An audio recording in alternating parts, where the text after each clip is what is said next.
అమరావతి రాజధానిలో అయితే శాశ్వత భవనాల పనులు శరవేగంగా జరుగుతున్నాయి. ఒక పండుగ వాతావరణంలో పనులు జరుగుతున్నాయని చెప్పుకోవచ్చు. మనం ప్రస్తుతం శాశ్వత హైకోర్టు భవనం దగ్గర ఉన్నాం. ఇక్కడ చూడవచ్చు మనం శాశ్వత హైకోర్టు భవనం నిర్మాణ పనులు అయితే జరుగుతున్నాయి. చాలా పటిష్టమైనటువంటి స్థితిలో ఈ భవనాల నిర్మాణాలు జరుగుతున్నాయి. మొత్తంగా 7 ఐకానిక్ టవర్ నిర్మాణం అయితే ఇక్కడ ప్రస్తుతానికి అమరావతి రాజధానిలో జరుగుతుండగా ఇక్కడ హైకోర్టు భవనం పనులు జరుగుతున్నాయి. హైకోర్టు మొత్తం 21 లక్షల చదరపు అడుగుల విస్తీర్ణంలో జరుగుతుంది. ఇందులో 52 కోర్టు హాల్స్తో పాటు B+G+7 అంతస్తులు ఐకానిక్ భవనంగా నిర్మిస్తున్నారు. అయితే దీనిలో 2 మరియు 4 మరియు 6వ అంతస్తులో కోర్టు హాల్స్ ఉంటాయని ఇప్పటికే మంత్రి నారాయణ స్పష్టం చేశారు.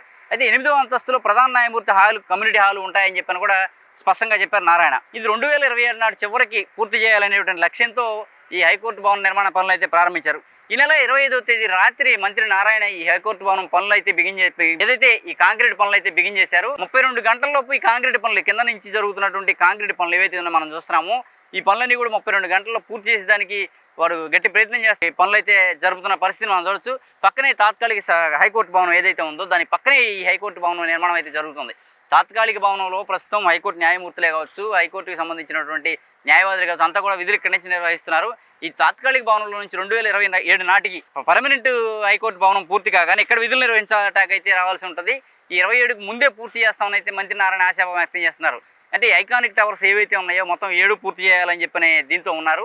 ప్రధానంగా ముందుగా హైకోర్టు భవనాన్ని అందుబాటులో తీసుకొచ్చేసేయాలని చెప్పనేటువంటి ఆకాంక్షతో నిర్మాణ పనులు అయితే పూర్తిగా చేస్తున్నారు. వీటిని కూడా మొత్తం ఈ నిర్మాణ పనులన్నిటి కూడా నార్మల్ ఫోర్సెస్ అండ్ పార్ట్నర్స్ ఇచ్చినటువంటి డిజైన్తో హైకోర్టు పనులు ప్రారంభించినట్టుగా కూడా మంత్రి నారాయణ ఇటీవల నిర్వహించిన మీడియా సమావేశంలో స్పష్టం చేశారు. అంటే ఏదైతే గతంలో వెనకబడిపోయిన నిర్మాణాలు ఉన్నాయో ప్రతి నిర్మాణాన్ని కూడా ఐకానిక్ టవర్స్లో అసెంబ్లీ భవనం కావచ్చు, సచివాలయం భవనం కావచ్చు, శాశ్వత హైకోర్టు భవనం కావచ్చు, అన్నీ కూడా HOD టవర్స్ కావచ్చు, మొత్తం అన్నిటినీ శరవేగంగా నిర్మించాలని చెప్పనేటువంటి ఆకాంక్షతో ప్రభుత్వం ముందుకు వెళ్తుంది. మళ్ళీ ఎన్నికలు వచ్చే సమయానికి కనీసం 30 వంతు నిర్మాణాలు పూర్తి చేసేస్తే, అంటే ఒక దశకి తీసుకొచ్చేస్తే నిర్మాణాలన్నింటిని కూడా ఇది చేసామని చెప్పినటువంటి చెప్పుకోవడానికి కూడా అవకాశం ఉంటుందనేటువంటి ఆశాభావం టీడీపీ నేతల్లో కనిపిస్తుంది. అయితే హైకోర్టు భవనాన్ని మాత్రం మనం చూడవచ్చు. పూర్తిగా ఇక్కడ పిల్లర్స్ అన్ని పైకి లేపుతూ కింద కాంక్రీట్ పనులు చాలా వేగంగా నిర్మిస్తున్నారు. ఈ పూర్తి స్థాయి పనులు నిర్మించేసి హైకోర్టు భవనాన్ని నిర్మించాలని అయితే ఆకాంక్షతో ఉన్నారు.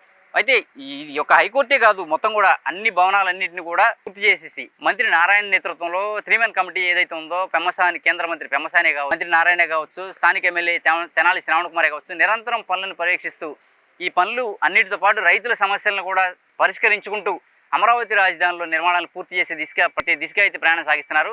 ఇదే సందర్భంలో అమరావతి రాజధాని పూర్తి కాదేమో అనేటువంటి సందేహాలు ఉన్న వారికి కూడా ఎట్టి పరిస్థితుల్లో పూర్తి చేస్తామనేటువంటి లక్ష్యాన్ని నిర్దేశించుకొని, ప్రతి పనులను ఒక లక్ష్యాన్ని నిర్దేశించుకొని పనులను ముందుకు తీసుకెళ్తున్నారు. హైకోర్టు భవనం అయితే 2027 నాటికి పూర్తి చేయాలని లక్ష్యంతో ఉన్నారు.